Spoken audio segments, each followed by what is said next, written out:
পারেন, অতিরিক্ত যতটুকু পারেন। প্রায় চাকরির সফলতা, তবে আপনি যদি কন্টিনিউ মেনটেন করতে পারেন যে আমি কোনোদিনই বাদ দিব না 4 ঘন্টা, তাহলে আপনি দেখবেন আস্তে আস্তে 4 ঘন্টা হচ্ছে না, আপনার 6 ঘন্টা লাগছে। মানে প্রথমে আপনি 4 ঘন্টার একটা প্ল্যান করেন যে এটা কোনোভাবেই মিস হবে না। আর স্যার যেটা বলছে ওইটাই মূলত অ্যাপ্রোপ্রিয়েট, কিন্তু আমি আসলে আপনাদের সাথে এখনো ওইরকম রিলেশনশিপ বিল্ড আপ করতে পারি না, এই জন্য সবকিছু ছেড়ে দিয়ে, অনেকেই জানেন আমার খুলনার ব্যাচে চাকরি করে, 3-4টা টিউশন করে, সব ছেড়ে দিয়ে পড়তেছে। সকাল 9টায় আসে, দুপুরে 1টা-1:30টায় যায়। বুঝতে পারছেন? আর আপনারা মোটামুটি আমি দেখতেছি তো, আলোচনা করলেই বুঝে যান। আবার অনেকেরই অনেক বই পড়ার অভ্যেস আছে, হবে ইনশাল্লাহ। তাহলে আপনারা মিনিমাম 4 ঘন্টা উপরে যত পারেন একটা রুটিন করে আমাকে জমা দিতে পারবেন তো? জি স্যার। 30টি আপু, মারজান রহমান, সুমনা দে আপু, প্রত্যেকে জমা দিবেন। হ্যাঁ, কখন জমা দিবেন বলেন? আজকের মধ্যে দিতে হবে। কখন দিবেন? কাজ ফেলে রাখা যাবে না।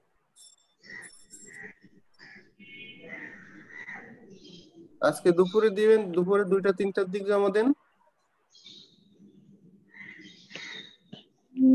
জি স্যার। আচ্ছা, তাহলে অনেকেই জয়েন করতেছে। আমরা আজকে ভাষা ও শব্দ, এই দুইটা বিষয় শিখবো, ঠিক আছে? আগে ভাষা, তারপরে কি শব্দ। শব্দ।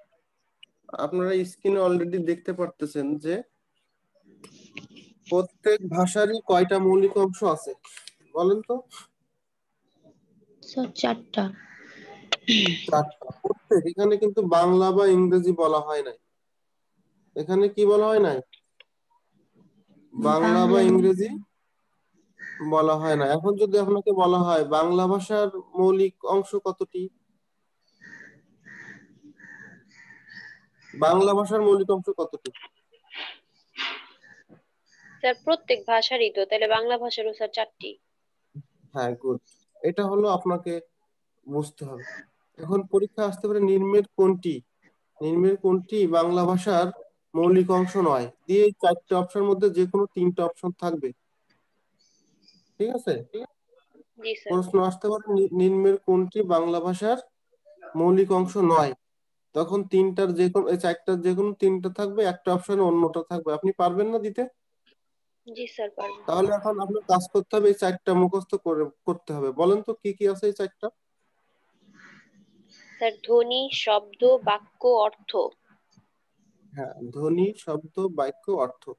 আর একটা জিনিস মনে রাখতে হবে, সেটা হচ্ছে ভাষার ক্ষুদ্রতম অংশের নাম কি? স্যার বাক্য। ভাষার, না, ক্ষুদ্রতম অংশ। ধ্বনি। হ্যাঁ, স্যার বৃহত্তর অংশ হচ্ছে বাক্য। হ্যাঁ, এটা বাক্যেরও ক্ষুদ্রতম অংশ বলা যায়। কারণ অনেকগুলো ধ্বনি সমন্বয়ে কি হয়, শব্দ তৈরি হয়। আর অনেকগুলো শব্দের সমন্বয়ে কি তৈরি হয়, বাক্য তৈরি হয়। বিষয়টা বুঝাতে পারলাম? জি স্যার। 30টি আপু, বুঝতে পারছেন?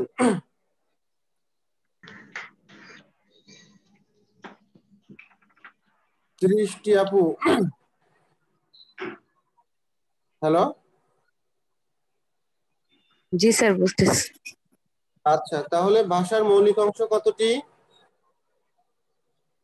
স্যার বাংলা 4টি। ভাষার মৌলিক অংশ কত? 4টি। আর ভাষা বা বাক্যের ক্ষুদ্রতম অংশের নাম কি? ধ্বনি। ধ্বনি। কয়েকটি ধ্বনি মিলে কি গঠন হয়, শব্দ না বাক্য? কয়েকটি ধ্বনি মিলে শব্দ। শব্দ। আর কয়েকটি শব্দ মিলে বাক্য। বাক্য। বাক্য গঠন হয়। তাহলে আমাদের মোটামুটি এখান থেকে আমাদের হইলো, আমরা নেক্সটে চলে যাই। হ্যাঁ, দেখেন স্ক্রিনে দেখা যাচ্ছে বাংলা ভাষার প্রধান বা মৌলিক রূপ কতটি? স্যার 2টি। 2টি। আর মৌলিক, লৈখিক, একটা হচ্ছে লৈখিক, একটা হলো কি মৌলিক। মৌলিক। মৌলিক। মানে একটা হচ্ছে লেখ্য রূপ, একটা হচ্ছে কথ্য রূপ। সহজ কথা, লৌকিক বা মৌলিক, আর হচ্ছে লেখ্য বা মৌলিক বা কথ্য। হ্যাঁ, এখন আপনার পরীক্ষা যদি আসে বাংলা ভাষার প্রধান বা মৌলিক রূপ কতটি বা লেখ্য রূপ কতটি, কথ্য রূপ কতটি, সকল সময় দেবেন দুইটি। সকল সময় কয়টি দেবেন? দুইটি। দুইটি। এখন কেমন, আমি যদি বলি এই লেখ্য রূপ কয়টি, আপনি দিবেন দুইটি। একটা হলো সাধু, আরেকটা কি চলে চলিত। আবার যদি আসে যে কথ্য রূপ কতটি, তাহলে কি দেবেন? স্যার দুইটি দুইটি। দুটি। একটা হলো চলিত, আরেকটা কি আঞ্চলিক স্যার আঞ্চলিক। যারা গতকালকে ক্লাস করছিলেন তারা বলেন তো আঞ্চলিকের অপর নাম কি, মানে বিপরীত নাম? স্যার উপভাষা। উপভাষা। এখন একটা কোশ্চেন হতে পারে যে লৈখিক ও মৌখিক বা লেখ্য বা কথ্য এর মধ্যে সাদৃশ্য রূপ কোনটি? স্যার চলিত। চলিত হ্যাঁ দেখেন, এখানেও চলিত আছে, এখানেও চলিত আছে। চলিত। এটা হলো দুটোর মধ্যেই সাদৃশ্য আছে, তাহলে এটা পরীক্ষায় আসতে পারে। হ্যাঁ, জি স্যার। বিষয়টা কি ক্লিয়ার? জি স্যার জি স্যার। এখন এই যে আমরা দুইটা বিষয় নিয়ে আলোচনা করলাম, এখান থেকে আপনাদের স্টুডেন্ট বা কি ধরনের কোশ্চেন হতে পারে দেখেন, আমরা স্ক্রিনে দেখতে পাচ্ছি। দেখেন সমাধান করতে পারেন কিনা।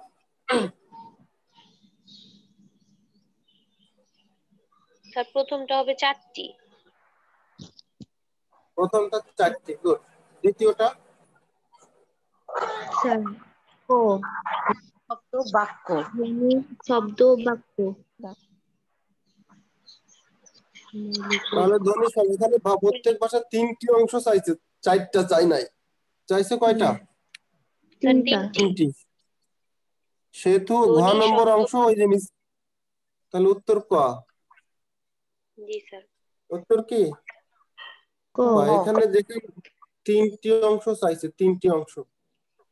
3টি অংশ চাওয়াতে এখানে উত্তর হবে কি ক। এরপরে বাংলা ভাষার মৌলিক রূপ কতটি? দুইটি। দুইটি। সকল সময় দুইটি। ভাষার মৌলিক কৃতি কোনটি? মৌলিক কৃতি, স্যার ভাষার লেখা ও মৌলিক কৃতি বলার কোনটি? রীতি। লেখা ও বলার রীতি। লেখ্য, মৌলিক। হ্যাঁ হ্যাঁ, লেখ্য আর কি মৌখিক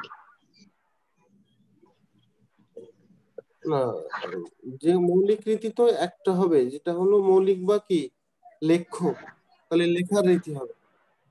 এখানে আছে লেখ্য রীতি, আছে লেখার রীতি, যে খতে আছে। স্যার খ হ্যাঁ, কেন হবে? এই যে বাংলা ভাষার মৌলিক রীতিতে দুটি, মৌলিক রীতি দুটি কি কি?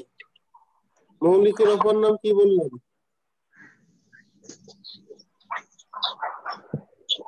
মৌলিকের অপর নাম কি? মৌলিক রীতির অপর নাম হলো কথ্য, তাই তো? বা মৌখিক, তাহলে মৌলিকের কি হবে?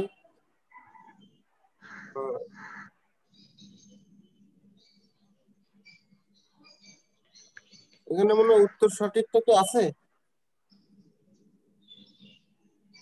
স্যার আমি না কোশ্চেনটা বুঝতেছি না। এখানে বলা হয়েছে যে ভাষার মৌলিক কৃতি কোনটি? মৌলিক কৃতি, তাহলে মৌলিক শব্দের অর্থ কি?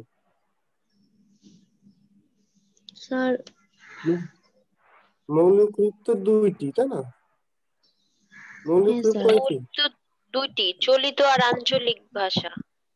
হ্যাঁ, চলিত আর আঞ্চলিক ভাষা। তাহলে এখানে মৌলিক রীতির মধ্যে আপনার বলা হচ্ছে বক্তৃতার রীতি, লেখার রীতি, আর হলো কথা বলার রীতি, আর লেখা ও বলার রীতি। তাহলে তাহলে তো মূলত স্যার এখানে এখানে কথা হচ্ছে বলার রীতি হবে। আপনার জি কথা স্যার বলার রীতি। জি স্যার, কথা তো আমরা চলিত কথা ভাষায় বলার বলি না। রীতি, হ্যাঁ হ্যাঁ, বা আঞ্চলিক ভাষাও বলি, এটা মৌলিক রূপ হচ্ছে কথা বলার রীতি। গুড। এরপরে দেখেন 5 নম্বর কোশ্চেন বা পরেরটা কত, 1 2 3 4 5। তাহলে বাংলা ভাষার প্রধান দুইটি রূপ কি কি? স্যার বাংলা প্রধান ভাষার দুইটি রূপ। স্যার লেখ্য ও আঞ্চলিক। না না, প্রথমে মৌখিক ও যেটা রৈখিক। লেখাই দিছিলাম। মৌখিক ও মৌখিক ও লৈখিক। লৌকিক।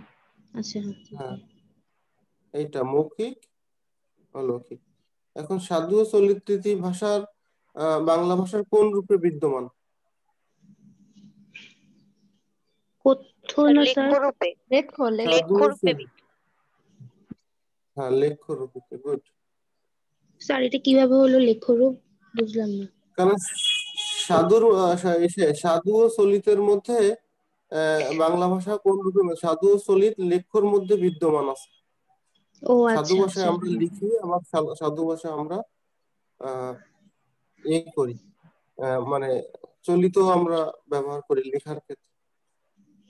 জি স্যার।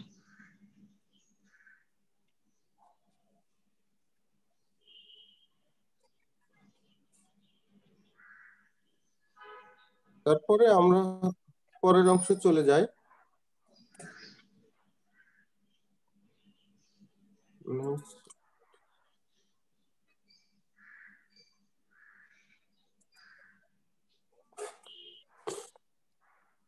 এবারে আসেন ভাষা। হ্যাঁ, ভাষা হলো মূলত আমরা যে ভাষা ব্যবহার করি এর মধ্যে আমাদের সাধু এবং চলিত ভাষাটা খুবই ইম্পর্টেন্ট।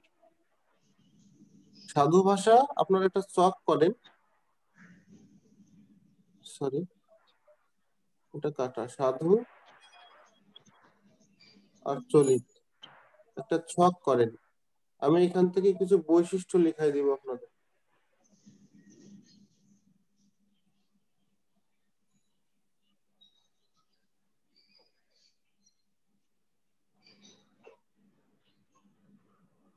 ঠিক আছে? জি স্যার। 1 নম্বর বৈশিষ্ট্য, সাধু ভাষায়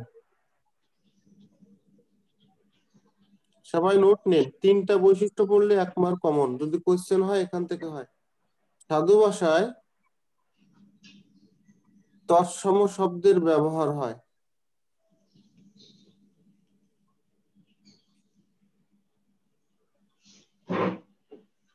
ঠিক আছে? জি স্যার। আর চলিত ভাষায় স্যার তদ্ভব শব্দের তদ্ভব, ব্যবহার হয়। হ্যাঁ এটা খুব ভালোভাবে মনে রাখবেন। আরেকটা তথ্য আপনারা বলে দেই, সেটা হলো তৎসমর অপার নাম কি বলেন তো? অনেকে এটা বোঝে না আর কি। স্যার সংস্কৃত। জি স্যার হ্যাঁ, সংস্কৃত। অনেক সময় দেখা গেলো সাধু ভাষার ব্যবহার হয় কোনটি, তৎসম নাই, কিন্তু সংস্কৃত আছে, তাহলে কি আপনারা পারবেন? জি জি স্যার। স্যার। এবার আসেন 2 নম্বর তথ্য, ক্রিয়াপদ। ক্রিয়াপদ কি? বড়। যেমন করিতেছি। ঠিক আছে? জি স্যার। আর এখানে তাহলে কি হবে? স্যার ক্রিয়াপদ ছোট। ক্রিয়াপদ ছোট। ছোট হইলে কেমন হয়?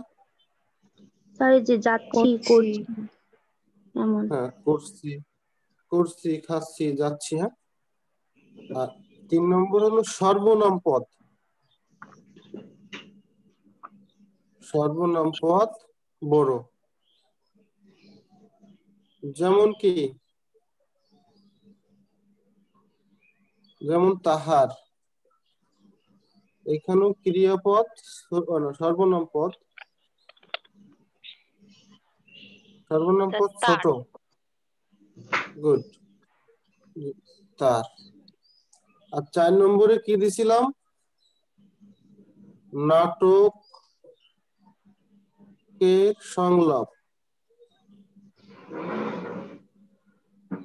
আর হচ্ছে বক্তৃতায়। অনুপযোগী। হ্যাঁ,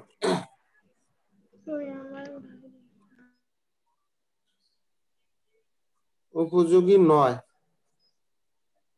আর এটা কি হবে? স্যার উপযোগী। উপযোগী। এই ছাড়া আর কোনো তথ্য লাগবে না, কিন্তু অনেক তথ্য বইতে পাবেন।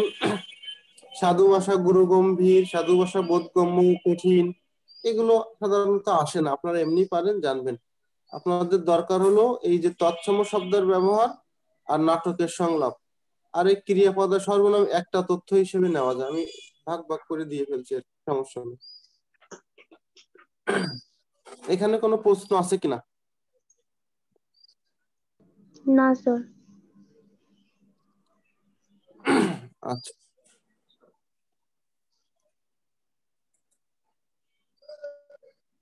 তাহলে আমাদের তো আরো অনেকেরই জয়েন করার কথা, কিন্তু তারা জয়েন কেন করে নাই? স্যার আমাদের কি 2টা টাইমে ক্লাস হবে? রাত 8টায় যে ক্লাস নিলেন কালকে। না, 2টা ব্যাচ হবে। অনেকে সকালে করতে পারবে না, চাকরি করে, তাদের জন্য রাতে। আর যারা সকালে করতে পারবে তারা হলো সকালে। স্যার তাহলে ব্যাচটা ভাগ করে দিলে ভালো হয়, কারণ আমরা কনফিউজড হয়ে যাই যে আসলে কিসের ক্লাস হচ্ছে কখন হচ্ছে। মানে অনেকে তো না, রাতে করে, ওদেরটা আলাদা করে দিলে ভালো হয় স্যার। তা আলাদা করে দিব তো, এখনো তো ওইভাবে কেউ কনফার্ম করি নাই। 2-4 জন বলছে স্যার আমাদের সকালে প্রবলেম। স্যার বললো জি তাহলে 2টা ব্যাচ রাখেন। এখন আপনারা কে কোন ব্যাচে যাবেন বললে আমি ওই রাত 8টার ব্যাচ আর হচ্ছে সকালের ব্যাচ আলাদা করে দেবো। যে যেখানে সেখানেই তাদেরকে অ্যাডমিট করাবো। আর এখন জি যেহেতু এই যে স্যার। গতকালকে অনেকেই করি নাই, এই সপ্তাহটা আমরা এভাবে চলবো। আগামী সপ্তাহের মধ্যে আমরা ভর্তি প্লাস শীট প্লাস এই শিডিউল, কবে কোন ক্লাস, কবে কোন পরীক্ষা, সব আলাদা করে ফেলবো। আমরা তো এতদিন জি এখনো টোটালি ক্লাস শুরু করি নাই টপিক ওয়াইজ। আমরা জাস্ট জি প্রাইমারি পড়ালেখা সম্পর্কে অ্যাডজাস্টমেন্ট, মানে যে কোনো জিনিসের, বা দেখবেন যে আপনি যখন ফার্স্ট ইয়ারে উঠবেন 4 দিন 5 দিন আপনাদের কোনো লেকচার শেখায় না, স্যাররা এসে মৌলিক তত্ত্ব নিয়ে বিভিন্ন বিষয় নিয়ে আলোচনা করতে থাকে। তা আমিও সেই কাজটাই এতদিন করছি আর কি। জি আজকে স্যার। মনে করেন একটা ক্লাস নেওয়ার চেষ্টা করতেছি, এটা হলো আপনার শুরু থেকে আমরা আজকে শেষ করার চেষ্টা করব। কারণ আমাদের এই 3-4 দিনে মোটামুটি আমাদের একটা সবার সম্পর্কে একটা ধারণা, বা আমরা একটু একটা পর্যায়ে চলে আসছি। হ্যাঁ, জি স্যার। এবার হলো আপনাকে যেটা জানতে হবে সেটা হলো সাধু আর চলিত তো শিখাইলাম। এখন চলিত ভাষার প্রবর্তক কে, এটা হচ্ছে আপনাদের একটু জানলে ভালো হয়। এখানে একটু লিখে দেই, যে নোট নিয়ে নেন।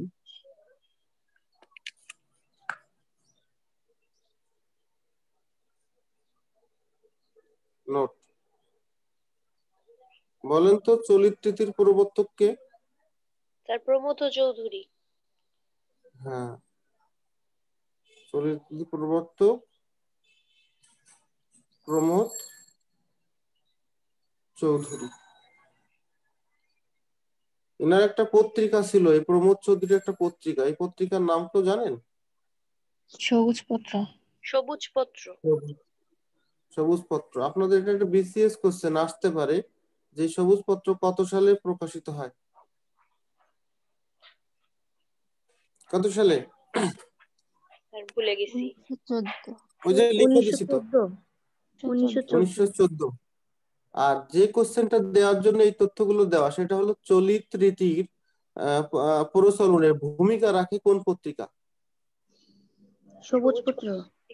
সবুজ পত্র পত্রিকা। হ্যাঁ, যেহেতু এই চলিত রীতির প্রবর্তক প্রমোদ চৌধুরী এবং তার পত্রিকা ছিল এটা, এই পত্রিকাটাই ভূমিকা রাখে। হ্যাঁ, জি স্যার। স্যার এই ভূমিকা রাখে চলিত হলো, রীতি, স্যার পরীক্ষা এই এটা চলিত আসতে পারে। রীতি, হ্যাঁ, চলিত রীতি কি? স্যার এই চলিত রীতি আসার আগে তুই সবসময় সাধু ভাষা ইউজ করা হতো, মানে কথা বলা আর লিখায়। হ্যাঁ হ্যাঁ, তখন তো ভাষা অনেক জটিল এবং কঠিন ছিল, কোনো নিয়ম শৃঙ্খলা ছিল না। আমি সেখানে আসতেছি এরপর। জি স্যার। ঠিক আছে। আর সাধু ভাষার প্রবর্তক আছে রাজা রামমোহন রায়। তা ওটা আসলে খুব বেশি আপনাদের ইম্পর্টেন্ট না, আপনাদের দরকার নাই। হ্যাঁ, জি স্যার। আচ্ছা, তাহলে আমরা এরপরে যেটা শিখবো সেটা হলো আহ, ব্যাকরণ। হ্যাঁ, ওই যে আপনি যেটা বলতেছিলেন, ভাষা সাথে কি, ভাষার সাথে ব্যাকরণ। এখানে একটা কোশ্চেন আসতে পারে যে ভাষা আগে সৃষ্টি না ব্যাকরণের সৃষ্টি আগে। যেমন আমরা আরো বলতে পারি যে ডিম আগে আসছে পৃথিবীতে নাকি মুরগি আগে আসছে পৃথিবীতে, বলেন তো। স্যার আগে ভাষা তারপর ব্যাকরণ।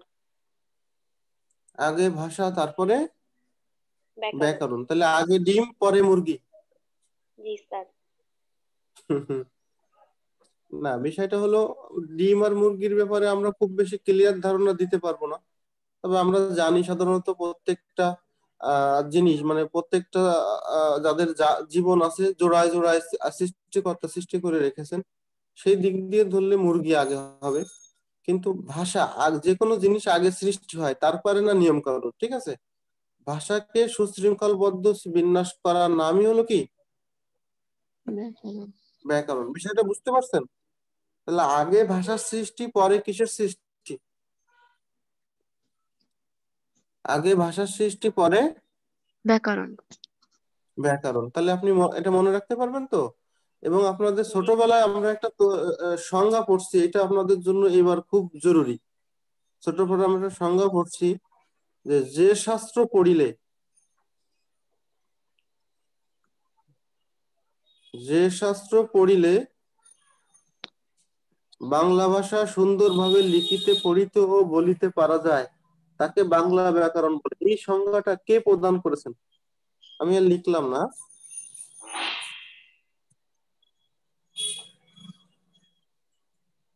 যে শাস্ত্র পড়িলে বাংলা ভাষা কি সুন্দরভাবে লিখিতে পড়িতে ও বলিতে পারা যায়, এই সংজ্ঞাটা প্রদান করেছেন কে?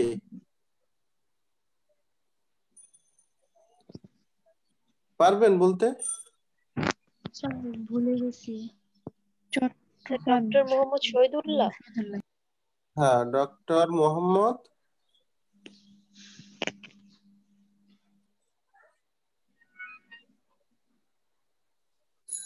শহীদুল্লাহ। এটা কিন্তু খুবই একটা ইম্পর্টেন্ট তথ্য, এটা আসতে পারে, ঠিক আছে। তাহলে আমরা ভাষা এবং ব্যাকরণের সৃষ্টি আগে না ভাষার সৃষ্টি আগে, আমরা এটা কি বুঝে গেলাম, ঠিক আছে। এখন আরেকটা জিনিস শিখবো, সেটা হলো আমরা নেক্সট চলে যাই।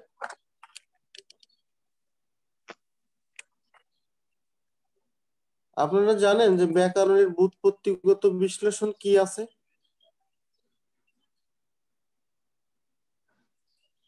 কেউ বলতে পারেন? স্যার বি ব্যাকরণের যোগ আ যোগ ক্রি যোগ অন। হ্যাঁ, ব্যাকরণের ব্যুৎপত্তিগত অর্থ হলো বিশেষভাবে বিশ্লেষণ, ঠিক আছে। ব্যুৎপত্তিগত অর্থ কি? বিশেষভাবে বিশ্লেষণ। বিশেষভাবে বিশ্লেষণ, এটা কিন্তু আপনার পরীক্ষায় আসতে পারে। আর হচ্ছে এটা আপনার যখন এর ব্যুৎপত্তি ভাবে বিশ্লেষণ করবেন, মানে অর্থ না ভেঙে ভেঙে দেখাবেন, তখন হলো ব্যাকরণকে কি লেখা যায়, যে আপু যেটা বললো ওইটাই। ব্যাকরণের সমান সমান কি? স্যার বি বি যোগ আ প্লাস ক্রি যোগ অন। ক্রি প্লাস, আপুর কথা মতোই লিখছি, কিন্তু এটা কি সঠিক আছে কেউ বলতে পারবেন? এক জায়গায় ভুল আছে, সেটা কি বলেন তো। স্যার ক্রিতে একটা ধাতু হবে। ঘষাতে হবে। হ্যাঁ, যখনই আপনি এই ধাতু চিহ্নটা না দিবেন তখনই কিন্তু এটা ভুল ধরা হবে। পরীক্ষায় যদি এরকম আসে যে ব্যাকরণের ব্যুৎপত্তি বিশ্লেষণ কোনটি, তখন মনে করেন কতে মনে করেন যে এই রূপটা দেওয়া নাই আর ঘতে দেওয়া আছে। এখন আপনি ক পূরণ করে ফেললেন, মনে করেন কতে এটা দেওয়া নাই, তাহলে আপনি এই কটা পূরণ করে ফেললেন। পূরণ করার পর আপনি দেখতেছেন যে এই ঘতে আছে এই রুট, তখন কি আপনি কান্নাকাটি করলেও আর পারবেন ঠিক করতে?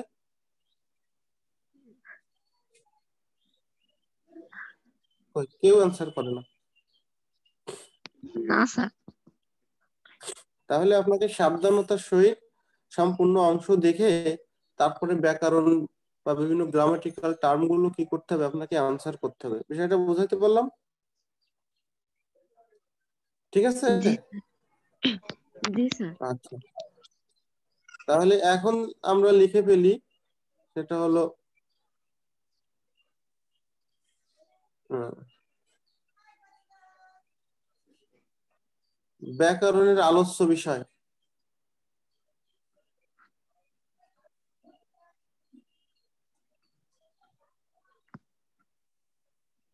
আলোচ্য বিষয়, ব্যাকরণের আলোচ্য বিষয় কয়টি? 4টি। 4টি। 1 নম্বর হলো, এটা কিন্তু খুবই ইম্পর্টেন্ট, এর ইংরেজি নাম কি এটা আসতে পারে।